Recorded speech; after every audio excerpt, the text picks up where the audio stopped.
তোমাদের কাছে এলাম এনআর ফ্যামিলি থেকে রিনা সাহা। আমি এখন দেখো এখন 2টো বাজে, ওই যে 2টো। অনেক দিন পরেই এলাম। আমি তো ব্রড ভিডিও দিই না, বড় ভিডিও দিই না, এখন শর্ট ভিডিও দিই। জানি, দেখি তোমরা দেখো, কমেন্ট অনেকে করো না, ঠিক আছে, কোনো দরকার নেই। যদি তোমাদের ইচ্ছা না হয় কমেন্ট করো না, কিন্তু তবুও আমার ভিডিওগুলো দেখো, কেমন লাগছে বলো। আমি সেরকম ভালো ভিডিও দিতে পারি না।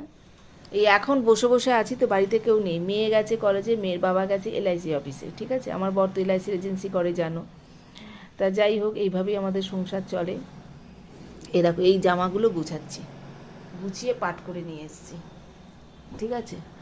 আর এখন 2টো বাজে, সবে ভাত নামালাম, নাবিয়ে এখন খাওয়া দাওয়া করব।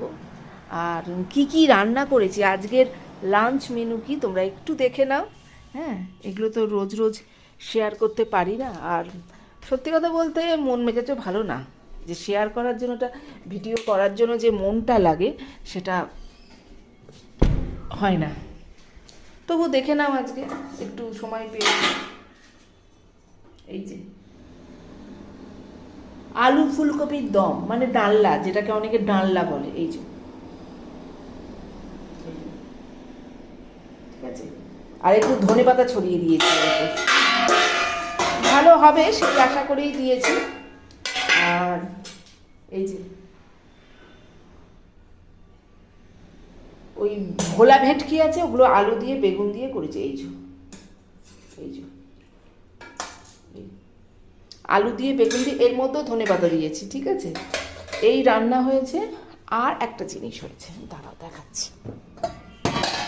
এই যে বেগুন ভাজা, আজকের লাঞ্চ মেনু।